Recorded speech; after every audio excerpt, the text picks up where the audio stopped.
ഈ interior industry പോലെ ബ്യൂട്ടിയും സ്ട്രെങ്ത്തും ഒരുമാതിരി കമ്പൈൻ ചെയ്യുന്ന വേറൊരു ഇൻഡസ്ട്രി ഉണ്ടാവില്ല. ഇപ്പോൾ ഫ്ലാറ്റ് പ്രൊജക്ട്സ് ആണെങ്കിലും വില്ല പ്രൊജക്ട് ആണെങ്കിലും കസ്റ്റമർ ഹ്യൂജ് എമൗണ്ട് ഇൻവെസ്റ്റ് ചെയ്തിട്ടാണ് ഈ ഒരു പ്രൊജക്റ്റിലേക്ക് വരുന്നത്.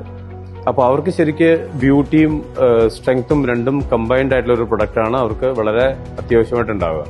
ഇപ്പം ലോക്കൽ മാർക്കറ്റിൽ അല്ലെങ്കിൽ മാർക്കറ്റിൽ നമുക്ക് ചീപ്പായിട്ടുള്ള പ്രൊഡക്ട്സ് കിട്ടും. അസ്തെറ്റിക്സിൽ നമുക്ക് ഇനീഷ്യലി ഒരു ഗുഡ് ലുക്ക് പ്രൊവൈഡ് ചെയ്യും. പക്ഷേ പ്രൊഡക്റ്റിന്റെ ലൈഫ് ഡിസൈൻ ചെയ്യുന്നത് അല്ലെങ്കിൽ ഡിസൈഡ് ചെയ്യുന്നത് ഇതിന്റെ പ്രൊഡക്റ്റ് ക്വാളിറ്റിയിലാണ്. അപ്പോൾ ഒരു പ്രൊജക്ട് നമ്മൾ ഡിസൈൻ ചെയ്യുമ്പോൾ അതിലേക്ക് ബ്യൂട്ടിയും അതുമാതിരി സ്ട്രെങ്ത്തും കമ്പൈൻ ചെയ്ത് വരുന്ന ഒരു പ്രൊഡക്റ്റ് ആയിരിക്കണം ഫൈനലൈസ് ചെയ്യുന്നത്. കാരണം അത്രത്തോളം നമ്മൾ എമൗണ്ട് അതിൽ ഇൻവെസ്റ്റ് ചെയ്യുന്നതാണ്. ഈ ഒരു എമൗണ്ട് ഇൻവെസ്റ്റ് ചെയ്ത് കഴിഞ്ഞാൽ പിന്നെ അതിൽ ഒരു ഇമ്മീഡിയറ്റ് ആയിട്ടൊരു ചേഞ്ചോ അല്ലെങ്കിൽ ഡിസൈൻ ചേഞ്ചോ നമുക്ക് പറ്റുന്ന കാര്യമല്ല. അതുകൊണ്ട് പ്രൊഡക്റ്റ് ഫൈനലൈസ് ചെയ്യുമ്പോൾ അല്ലെങ്കിൽ ഒരു പ്രൊജക്ട് ഫൈനലൈസ് ചെയ്യുമ്പോൾ ബ്യൂട്ടിയും സ്ട്രെങ്ത്തും രണ്ടും കമ്പൈൻ ചെയ്ത പ്രൊഡക്റ്റ് ഫൈനലൈസ് ചെയ്യണം. അത് അവിടെയാണ് ക്യാപിറ്റൽ ഫിറ്റിനാവുന്നത്.